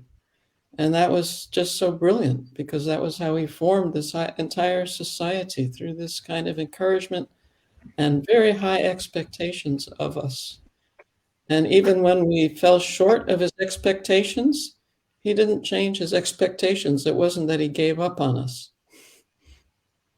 So that's something I think we can all learn from and take heart from and try to emulate as best we can, because so much pain, unnecessary pain and harm is inflicted by trying to corral people into boxes that they're not suited for. If they're suited for it, no problem. If women want to stay home with the children, I'm 100% for it. If they want to go out and do something else, then that should be worked out. If they have a husband, worked out before marriage, so that they understand each other's needs and can accommodate each other's needs.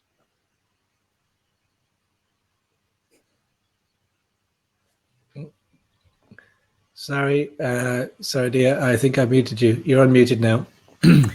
Thank you so much, Visakha Prabhu. I think that was definitely another gem, and it's something I definitely want to meditate upon. And another question, there's a question from you from Facebook, which I'll get to now. I just wanted to say that I had the privilege of seeing you, with your family, with your daughters, and even one of the grandchildren.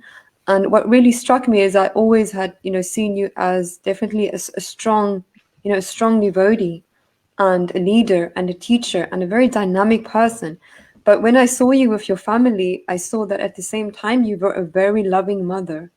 And I was very touched by the very beautiful, relationships I saw within your family, because I saw a lot of care, a lot of compassion, and a lot of devotion. It was very, very beautiful for me. So I think that is something. I mean, I saw it in your life. I've seen it in other devotee ladies' lives, but I think that is also something that we need to understand, that we don't, on the one hand, have the loving mother, and on the other extreme, have a dynamic lady.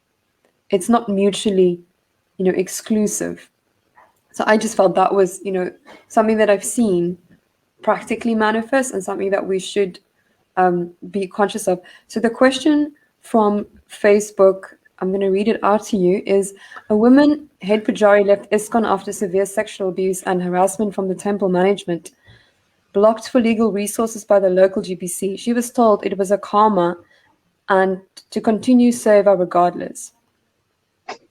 Oh, this is quite intense. So what whistleblower policies have been put in place? I'm not sure if we have the right information to answer this question, but I'll ask Mother Visakha Prabhu, would you like to answer this, or should we rather refer this person to the right place? Radha Dasi is studying sexual abuse and different types of abuse, not just sexual, all types of abuse, emotional, physical, and she's quite knowledgeable about it. So I would direct this person to Radha Dasi, who's the women's minister. If we have her email address, perhaps we can give it to her.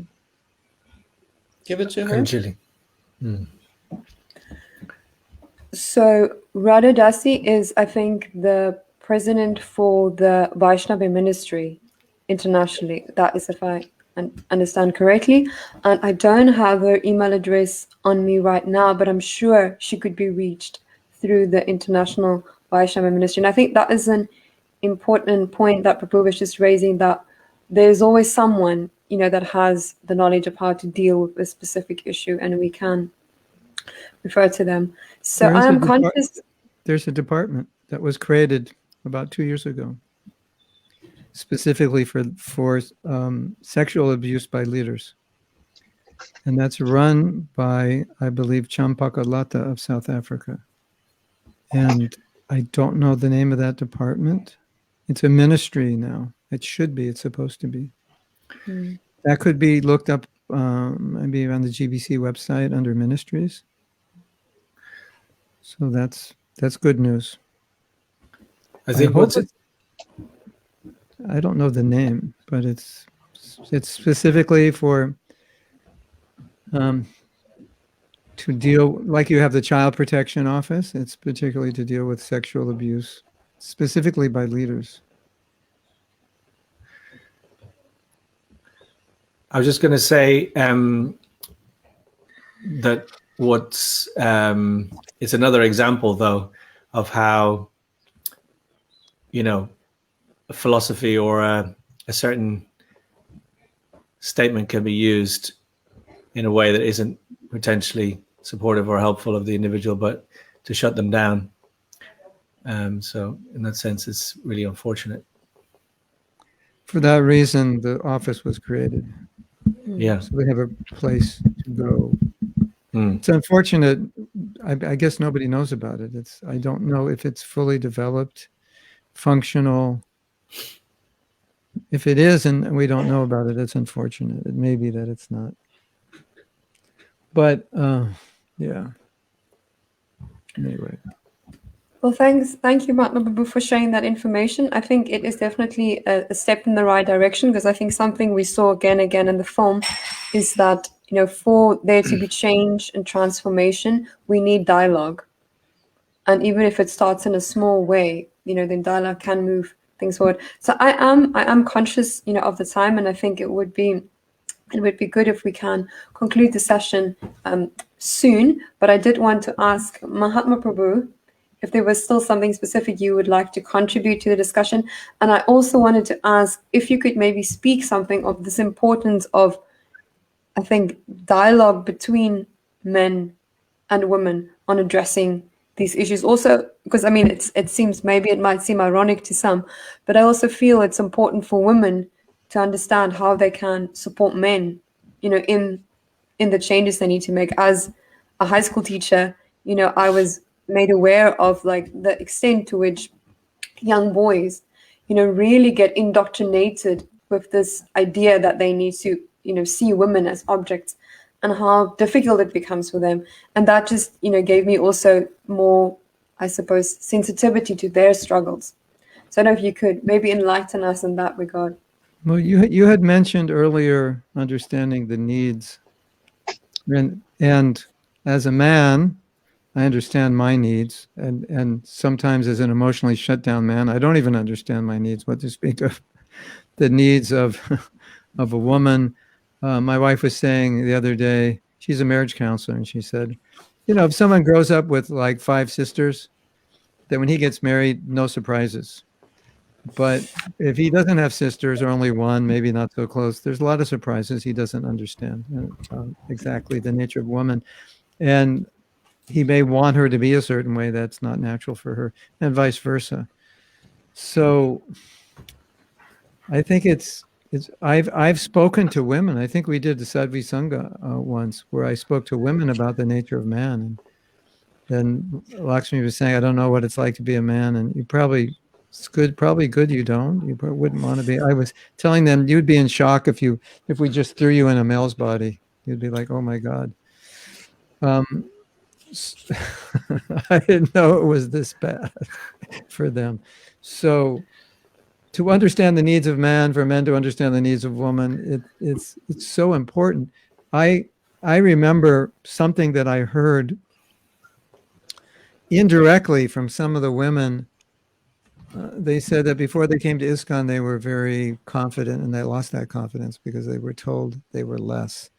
And that hit me in a way that deeply concerned me. And I understood this to be a huge problem, because obviously if I took birth again and I was a woman, I wouldn't want to be treated that way. And I think that's the basic foundation of compassion is, okay, you're in that body. This is how you're being treated. Is that okay?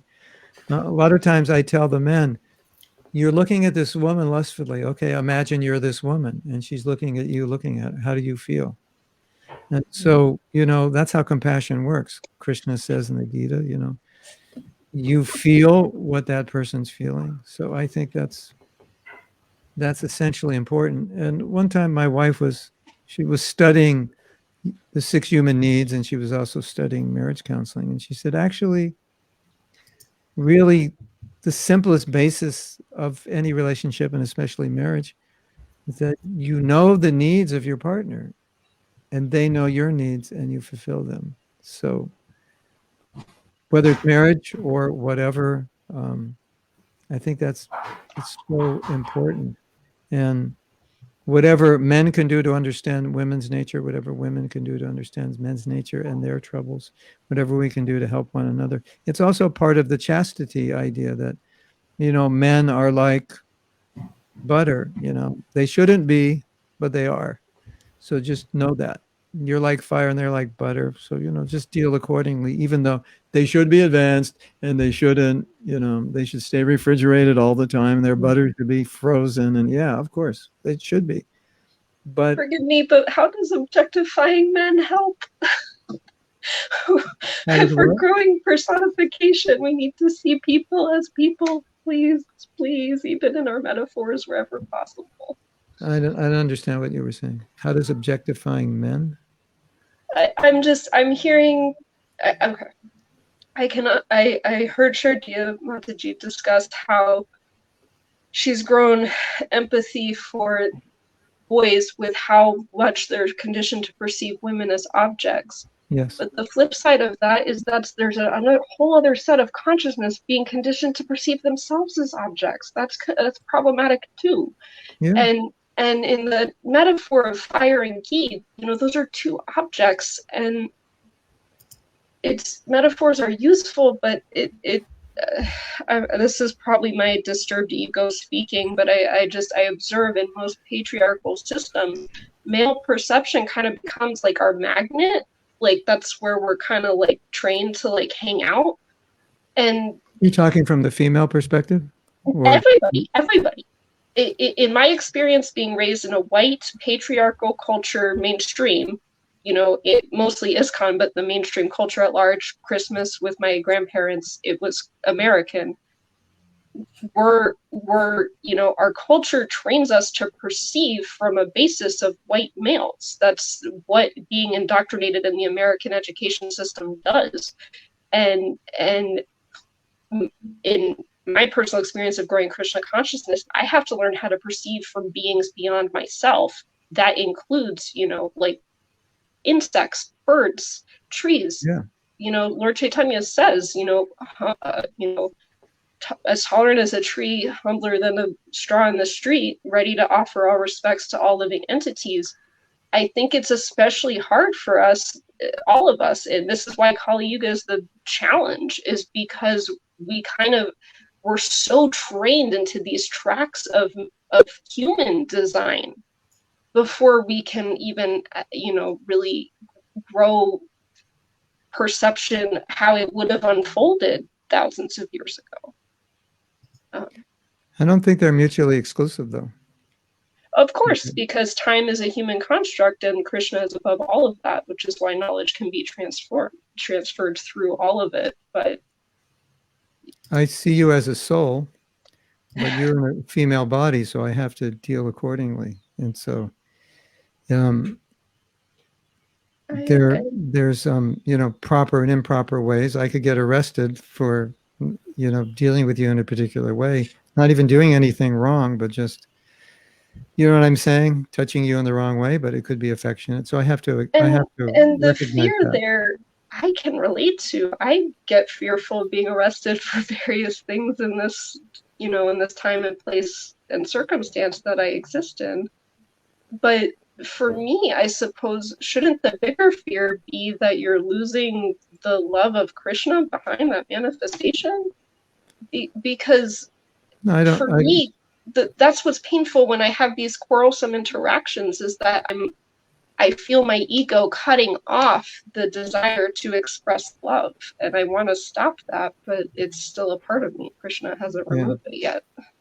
Yeah, I think it's more perhaps an individual issue than a universal issue, because I think both can be juggled, so to speak, and not have to have it, not lose our spiritual vision, at the same time respect social interactions that could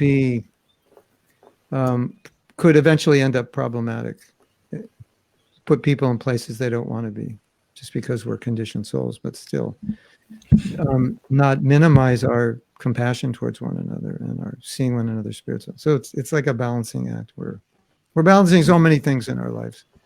Well, that's what the challenge of Kali Yuga is we have technology and all sorts of things that are bringing our consciousness to a place that physically we've never been prepared to handle. Yeah. I think that's why Prabhupada was urged to come when he did, because life got much faster and more overwhelming in my experience. I mean, I wasn't there when he was, but just in, from 88 onward, it's gotten quite chaotic. So. Yeah.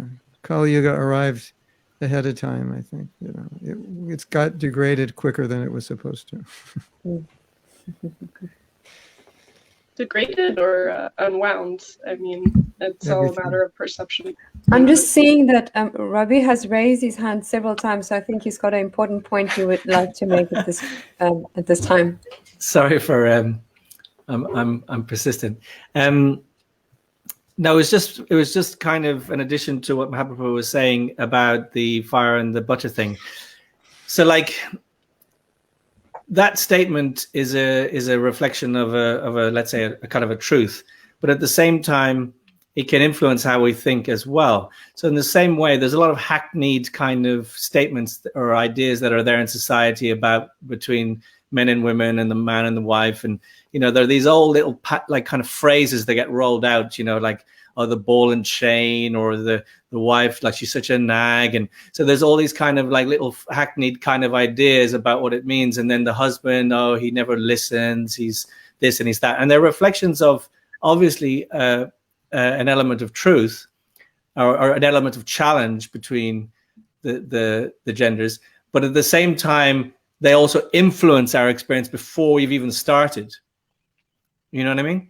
So it's not to say that they aren't, it isn't challenging and it isn't difficult sometimes in the relationships between the genders, but it's kind of like, are we hopeful that we, by dialogue and by understanding each other better, that we can do better? Or are we kind of almost resigned before we've even started that it can never get any better, and that's just the way it is? That's just the point I wanted to add. Thank you so much for that very valuable point, Prabhu. So I just wanted to say that I do know that, as I've mentioned before, devotees like Mahatma Prabhu and also the team of devotees at the Grihastha Vision team, are working exactly on that, and helping especially people that want to move into the Grihastha ashram, how to understand, the Shastra's explanation of gender differences, but understanding them in a way that is helpful, and I think balanced and integrated. So I do think we've got a lot of work still to do, but I do think we are moving, in a positive direction, with that regard. So because I'm conscious of time, I just would like to ask Visakha Prabhu if you would like, to still share anything, because I know you've been a stalwart, in our International Society of Krishna Consciousness, not only in the immense service that you've done, but also, for trying to, I suppose, just create the service opportunities, for women that, we feel that Prabhupada wanted them to have. So I don't know if there's anything you'd like to share, which you think that is most valuable for us to hear or to understand about this process, of transformation and change that we are trying to achieve, and also balancing, this last topic we've been discussing, balancing our identity that we have in the world, because I suppose we're not Paramhamsas, we're not disconnected from that, we're not disconnected from being men and women and, I suppose, leaders and followers, etc. But balancing that with our spiritual identity as spirit souls and just servants of Krishna. Thank you. Yeah, I would emphasize what came up a few times in our conversation, and that is the formative years.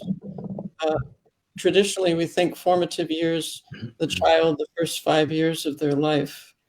And also we could say formative years when a person first comes to Krishna consciousness and what they're exposed to, how they're trained, those formative years. So taking both of them, it's very important that not just that we teach them, women, to respect women, give women equal opportunity, but they actually see that. They actually see women in responsible positions and defer to the women in those positions. I was just speaking to a young man here at Bhaktivedanta Manor, and I asked him if he has trouble with women who lead the kirtans or women who give classes. He came from Zurich, and he said, well, I don't have trouble when women give classes, because in Zurich they were giving classes, but I have trouble when women sing, because in Zurich the women weren't leading the singing. So this to me points that these formative years, whether you take from like Ravi's kids, the young age, or whether you take the beginning of their spiritual life, they need to see women doing these things and being encouraged to do that, being by the men, being accepted doing those things. So it becomes part of their culture and part of our larger ISKCON culture. So beyond just teaching them, it has to be practical. It has to be something they experience. Oh, sorry, Dia, you're muted again. I think you, yeah. Thank you so much, Visakha Prabhu. I think that is a very valuable way to maybe conclude this discussion, because one of the themes in the film was obviously education. And what you're speaking about is education, essentially, but not just, educating the head, but actually educating through the culture. So I think that is definitely, what we can all strive for in our individual capacities, and then hopefully that we can affect that social change. So thank you also for being an example for us in that regard. I'm sure that many young women draw a lot of inspiration from what you've done, and and what you are doing.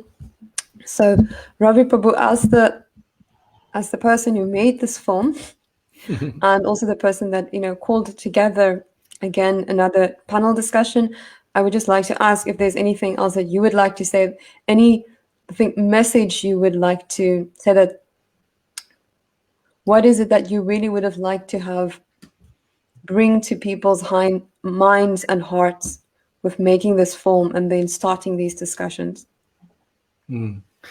Yeah, thank you. I mean, obviously the story of the film is played out through the characters, and it's in an Indian context. So I was thinking about this if people watch the film and they feel something in their heart, or they want to help that situation, then one of the things they could do would be to either volunteer some help or services, or they could donate some money. And that's kind of like your gift to the characters you see on the screen. But I was thinking, let's donate. The next one is relate. And I really hoped that people would, as I think I mentioned at the beginning, not externalize what they see, but that's your gift to yourself, is what can I learn, or how can I reflect on some of the things I see in the film in my own life? So whether that's just within myself, if it's just with me, I want to think about the ideas, or in my family, or in my community, or maybe my workplace. And ideally, I was encouraging people to watch the film together in groups and have dialogue and discussion afterwards. And then the last one, I suppose, is to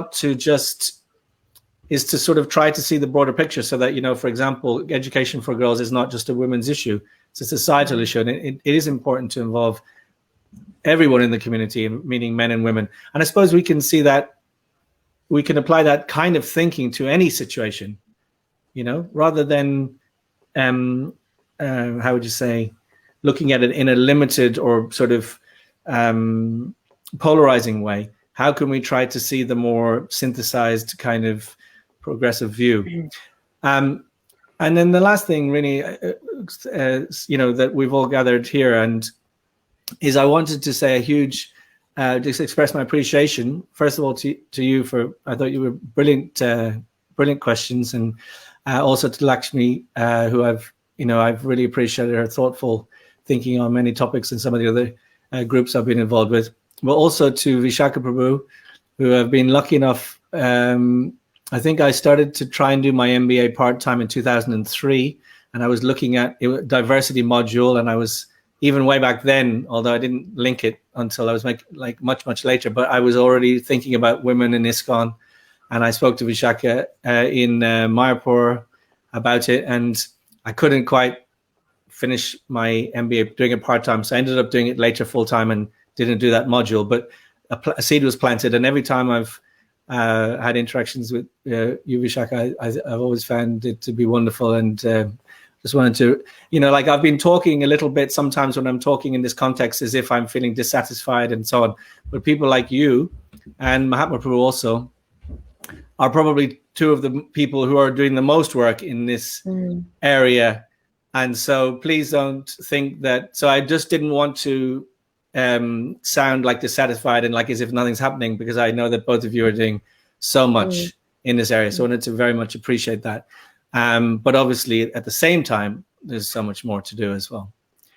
So thank you. Thank you so much, Prabhu. And yes, thank you very much for bringing us together. Thank you also for joining us, Laxmi, and sharing from your personal experiences and the realizations that you've gained from those, and the change you would like to see, in society for others. And thank you so much, Mahatma Prabhu, for being present. I know you're very busy giving many classes, and thank you very much, Visakha Prabhu, for being present. And last thing that I'll say, I was, thinking a lot about this film and the theme of education, and I work in education myself, so I'm definitely in support of education. But what I really thought about actually, like in this film, is not really the real issue here isn't education. The real issue that I saw personally was that these girls, they don't feel valued, they don't feel appreciated, they don't feel that they're even seen or heard. And when they get an opportunity to get educated, they develop a sense of self-worth and self-appreciation and self-respect, and that gives them confidence, and it gives them a voice. So I was thinking for me personally, that was the biggest takeaway. Like, what can we do within our devotee community so that we make sure we actually make people feel appreciated, we make people feel valued, we make people feel seen and heard, and we meditate upon how we can, facilitate both their growth and their devotional service. So Ravi Prabhu asked that we should reflect what is the message for us. So that was for me when I was thinking about this deeper and deeper, my realization. So thank you for all our listeners that tuned in on Facebook and YouTube. We're very grateful. Sorry, I'm struggling with my voice. We're very grateful for your time, and we do hope that this discussion can continue still into the future, and we can all support each other in our transformation. Hare Krishna. Wonderful. We'll sign off. We can say goodbye to the online audience, and we'll chat in a second. Hare Krishna, everyone. Hare Krishna.